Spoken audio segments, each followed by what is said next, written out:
என்ன சொல்ற? நெசந்தானுங்க. நீங்க சொன்னதாக சொல்லி அந்த பிரசிடண்ட் ஐயாவை கலக்குன்னு கலக்கி தெய்வான தான் தங்கச்சிக்கு வேலை வாங்கி கொடுத்து. வணக்கங்க. வணக்கம். எப்படி தம்பி இருக்கிற? சௌக்கியமா? நீங்க ஏற்கனவே எனக்காக சொன்ன அந்த வாத்தியார் வேலை. அதை விடு தம்பி. இப்பதான் எல்லாத்தையும் சொல்லிட்டு வந்தான். நீ நம்ம வீட்டு பிள்ளை மாதிரி நம்ம காடு தோட்டம் தோப்பு தரவு எல்லாம் இருக்கு. அதை வந்து பாத்துக்க. உனக்கு என்ன தேவையோ அதை நான் செய்யறேன். பட்டுமா தம்பி?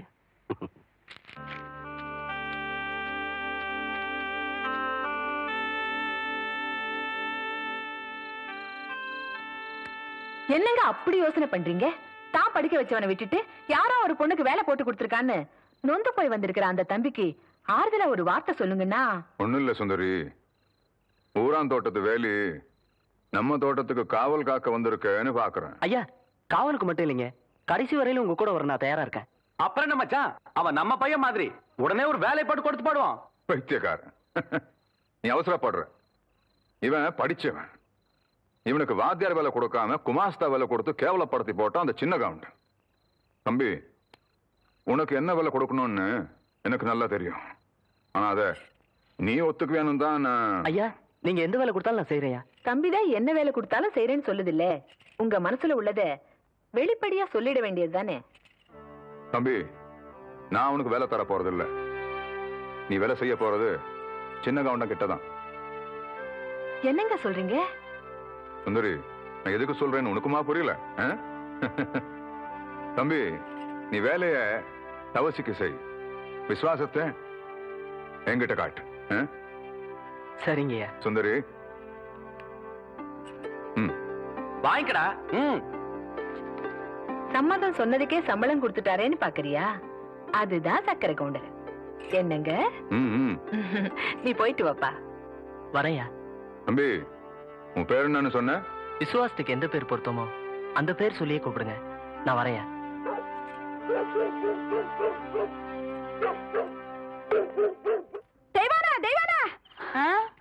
கொஞ்சம் நில்ல. பெரிய கவுண்டிச்சம்மா விஷப்பாம்பு கடிச்சு அங்க விழுந்து கிடக்குறாங்க. கொஞ்சம் சீக்கிரம் வாயே. இப்ப பேசி எங்க இருக்கு? அடுத்த மேட்ல. ஐயோ, ஏக்கோ முதல்ல அந்த லாந்தர் இந்த அம்மா.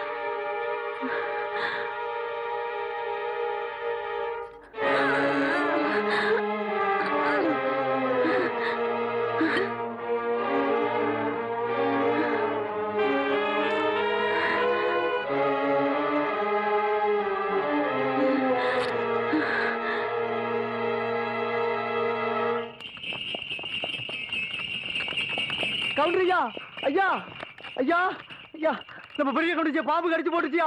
வயக்காட்டுல நேற்று ராத்திரி விஷ பாம்பு கடிச்சு போட்டுச்சியா. ஓட்டுற வண்டிய.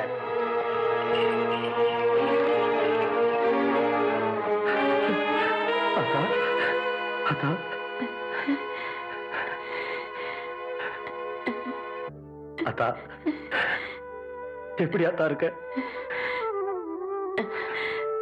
பதறாத ஐயா, எனக்கு ஒண்ணு ஆகல.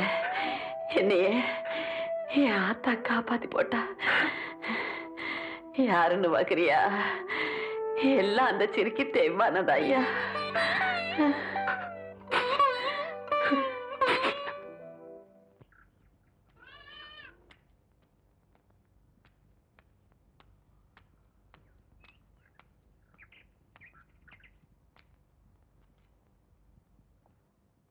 தெய்வான,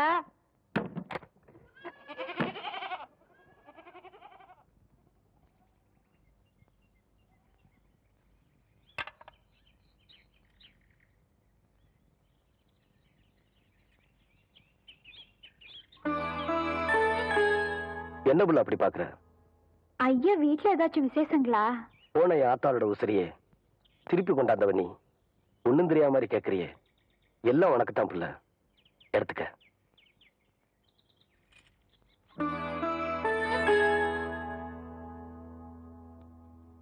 கவுண்டரையா, நீங்க தப்பா நினைக்கலனா நான் ஒண்ணு சொல்லட்டுமா? சொல்லு. 18 பட்டிக்கும் பஞ்சாயத்து பேசுற சின்ன கவுண்டர்னு நாங்க உங்க பெருமை பேசிட்டு இருக்கோம். நீங்க என்னன்னா விலையே பேச முடியாத உங்க ஆத்தா உசுருக்கு விலை பேசிட்டு நிக்கிறீங்களே. இந்தாங்க, இந்த பணத்தை இப்ப நான் உங்களுக்கு தரேன். 20 வருஷத்துக்கு முன்னால செத்து போன ஏன் ஆத்தாளோட உசுர உங்களால திருப்பி தர முடியுமா? உங்க ஆத்தாள நான் காப்பாத்தும் போது இந்த காசு என் கண்ணுக்கு தெரியலையா? ஆத்தாளோட பாசம் தாயா தெரிஞ்சுது. பொறப்புல ஏழையா இருந்தாலும் பாசத்துக்கு கட்டுப்படுவோமே தவிர பணத்துக்கு கட்டுப்பட்டு பழக்கமே இல்லையா? கவுண்டரியா, தலை கவுந்து நிக்கிறது கதிருக்கு வேணா பெருமையா இருக்கலாம். தலை நிமிர்ந்து நடந்தாதாயா எங்க கவுண்டருக்கு பெருமை.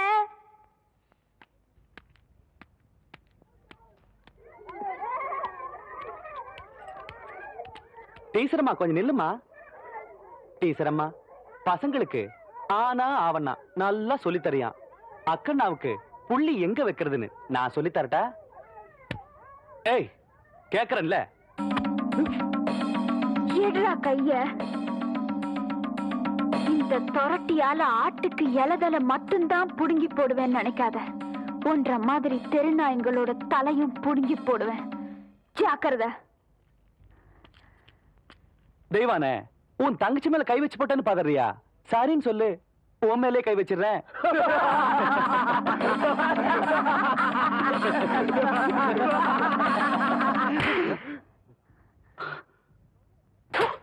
பாடி போலாம்.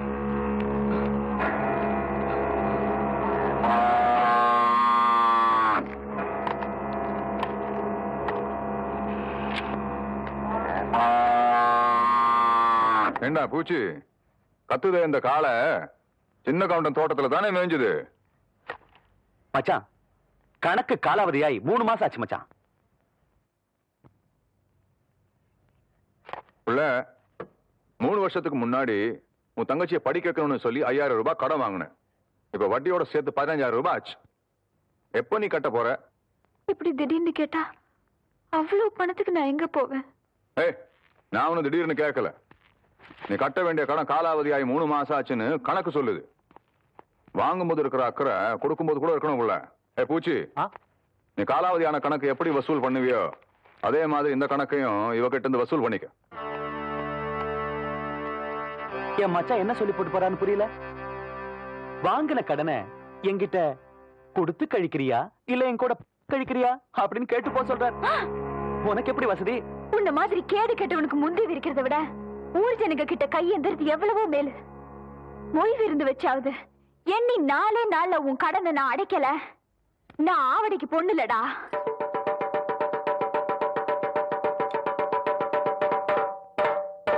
இதனால ஊர் ஜனங்களுக்கு தெரிவிக்கிறது என்னன்னா, அருக்காணி பேத்தி ஆவணமாக தெய்வான சக்கர கவுண்டர் கிட்ட வாங்கின கடனை கொடுக்க முடியாதால பொய் விழுந்து வைக்க சொல்லி இருக்காங்க. அதுக்கு எல்லாரும் வந்து சேர்ந்துருங்க சாமியோ. இந்தப்பா நாங்க 2 பேரு. என்னடா 2 பேரு? ஓசில சோறு போடுறாங்க. ஓசியில சோறு போடுறாங்க. இந்த அண்டாவாயை திறந்து இந்த பானை வயித்துல 1 வாரத்துக்கு கட்டலான்னு பாக்குறியா? இது மொய் விருந்து. மொய் வருதுன்னா வீடு வீடா போய் பிச்சை எடுக்கிறதுக்கு பதிலா வீட்டுக்கே கூப்பிட்டு பிச்சை எடுக்கிறது. புரியலையே. அடே, வாங்கின கடனை கட்ட முடியலன்னா ஊருக்காரங்களை கூப்பிட்டு நம்ம விருந்து போடணும். அவங்க சாப்பிட்டு போகும்போது இலைக்கடியில அவங்களால முடிஞ்ச பணத்தை வச்சுட்டு போவாங்க. மான வெக்கத்தை பார்க்காம அந்த எச்ச இலையை எடுத்து போட்டு அந்த பணத்தை எடுத்து வாங்கின கடனை கட்டணும். பாவம், யாருக்குமே இந்த நிலைமை வரக்கூடாது. அந்த தெய்வான பொண்ணுக்கு வந்துருச்சு.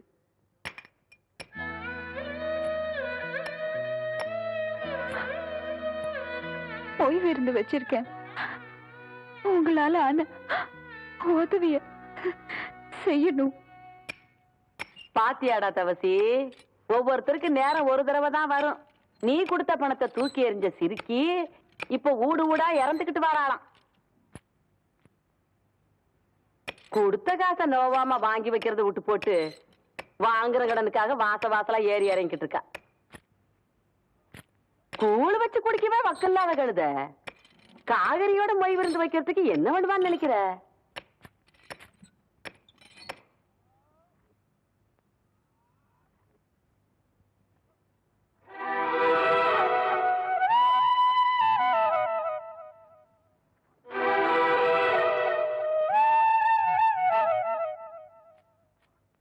காசுக்கு வக்கில்லாதவளா இருந்தாலும் கவுருதையில இந்த கவுண்டச்சிக்கு குறைஞ்சவ இல்லைங்கிறத காட்டி போட்டு போற அவத்திய.